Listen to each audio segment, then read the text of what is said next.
Hey, what's up, everybody? This is Leroy, and welcome to my channel 40 and Broke, where we're all about getting out of debt, saving, investing, and getting our finances under control so we can live the life we've always dreamed of. Because that's what it's all about, living the life we've always dreamed of. So, I'm at work. Figured I'd do a couple prison stories since everybody's talking about, they'd like to hear some of the stories. And sorry if the camera's auto-focusing and the truck's shaking. I'm at work, obviously, and I figured what better time to sit down and do a video when I'm just sitting here doing nothing.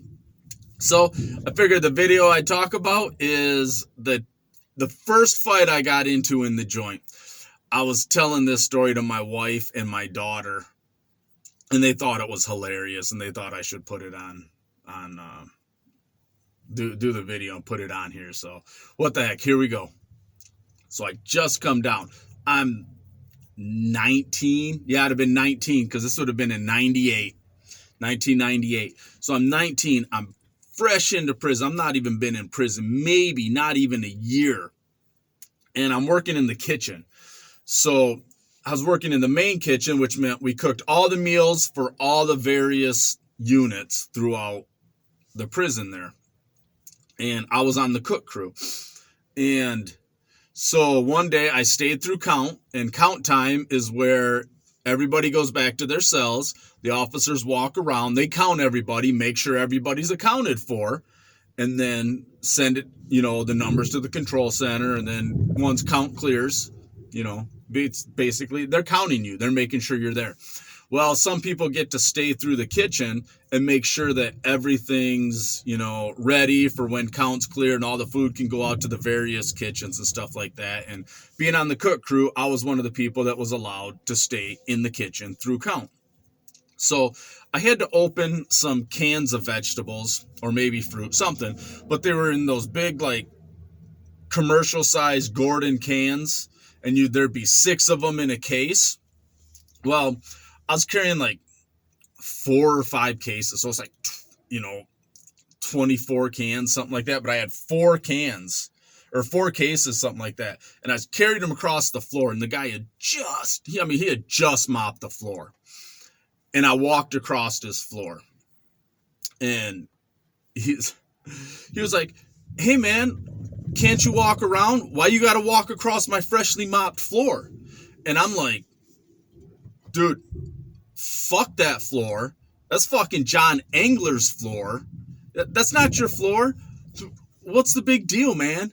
And obviously he got pissed because I'm young. I'm a smart ass. The guy's asking me a question and I instantly, come back with some smart ass remark. That's John Engler's floor. And John Engler was the governor of Michigan at the time. So I'm like, John Engler, that's his floor. That's not your floor. John Engler's floor. So dude's like, "Really, you little smart ass motherfucker?" He's like, "We can you want to go take care of this right now?" And I'm like, this is me. I'm thinking I'm all like, pow, pow, pow, pow, pow, pow, pow, pow, but in reality, I'm just, so it's like, I was like, yeah, let's go solve this. So a buddy of mine is named Preacher. And obviously because he preached the Bible. Well, he was sitting there and he was like, "Leroy, don't do it, man. Don't do it. It's not worth it." And I'm like, I'm going to solve this. Because like I said, here I am. I'm thinking I'm Bruce Lee. Pow, pow, pow, pow, But in reality, I'm just a little scrawny guy. And so we go into this back room, and there's a bakery. So they had industrial sized mixers, mixing bowls, stuff like that. Well, he brings one of his buddies back. So I'm like, oh shit, this is going to be 2-on-1. Now I got to fight 2 guys. Well, when I get to the back of that room, I see one of my buddies is back there. So I'm like, whew, good stuff. At least it'll be 2-on-2, at least that'll deter the other guy from jumping in. But he was just there holding point. He was watching, make sure none of the officers came or anything. So as we're sitting there, Duke puts up his dukes. It's like some old 1920s type stuff. And he's like this, And I'm like, what the hell are you going to do like that? Dude's like, pow. And I'm like, okay, I see what you're going to do.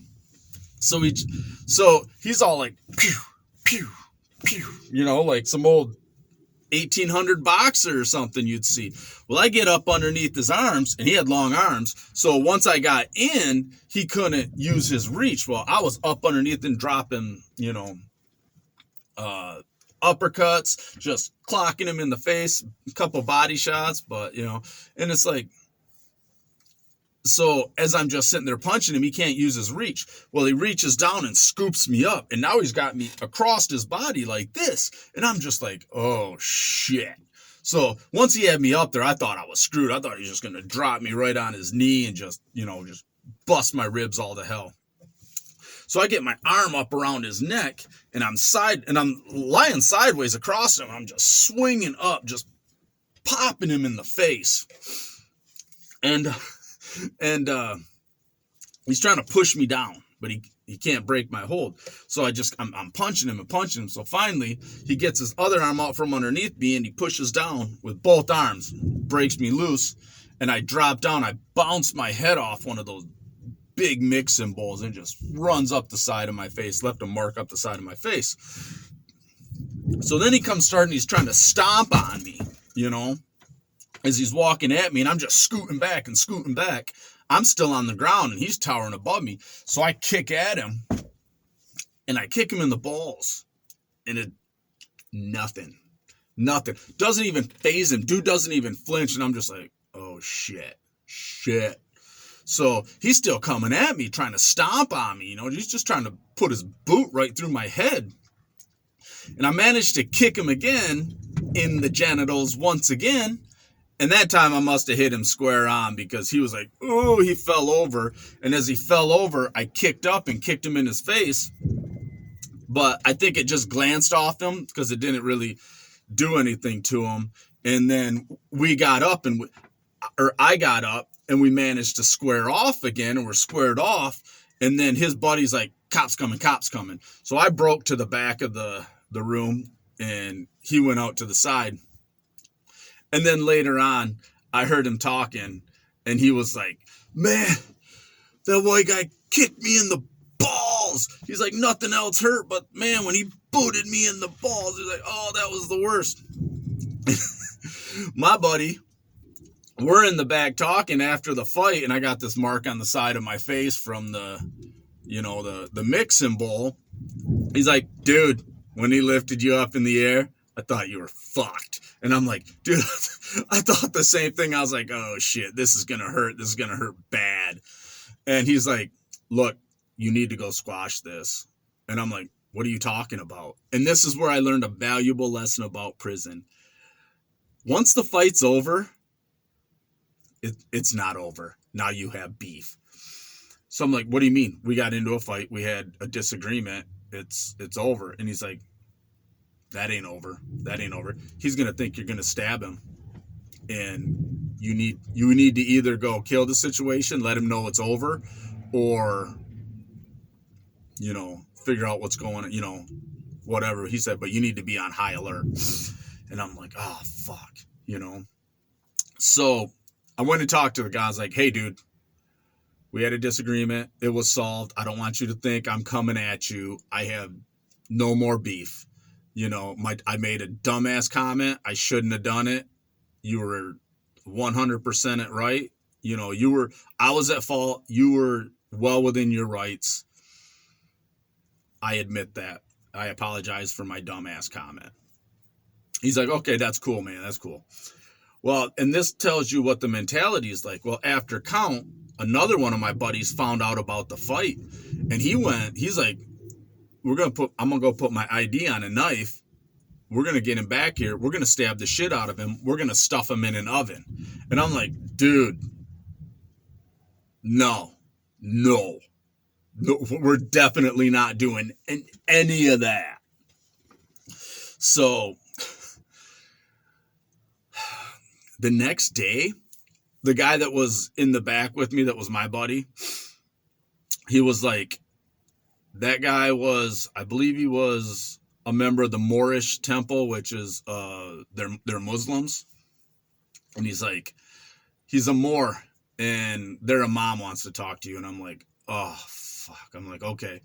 So I sit down on the yard and I talk with the guy, and he's like, hey, did he pressure you into fighting? I said, no. They're like, we're trying to get to the solve. We're trying to solve this because he's going to be disciplined. And I'm like, no. I was like, he shouldn't be disciplined. I said, if anybody did anything, it was me. He asked me, why did you walk across the floor? I made a smart ass comment. I was like, I instantly hurt his pride and disrespected him. I was like, so he was not at fault. Everything he did, I was like, he said something about, watch your mouth or something like that. And I'm like, we can go solve this now. So basically, I was like, he did not escalate a situation. I said, I escalated the situation. I was like, I was at fault. It was completely stupid of me, and the guy's like, that's pretty, that's on the up and up that you would admit that. And I'm like, well, I don't think you should be disciplined. I was like, I understand he broke your rules. I understand that. I was like, but anybody would have. I was like, any man would have if, some dumb smart ass talked to him like that, it's going to piss you off. So, I mean, nothing ever came of it, and it actually squashed it. And later on, I wasn't like cool with that guy, but I mean, we had a business deal where I used to sneak stuff out of the kitchen for him, and he'd bring it back and we'd sell it and split the profit. So, but, that's probably one thing that I learned, that when it's fisticuffs, it doesn't mean it's going to stop at fisticuffs. So, you really need to learn to watch what you say. And that's a lesson I took to heart. I really learned to watch my smart ass mouth, because it'll get you in a lot of trouble. So, all right, everybody, that was my first fight, and probably my only fight. I think it was the only fight I was in, but I'll never forget that fight. It was funny. It's looking back on it, it was pretty funny. So, all right, everybody, y'all have a good one and take care.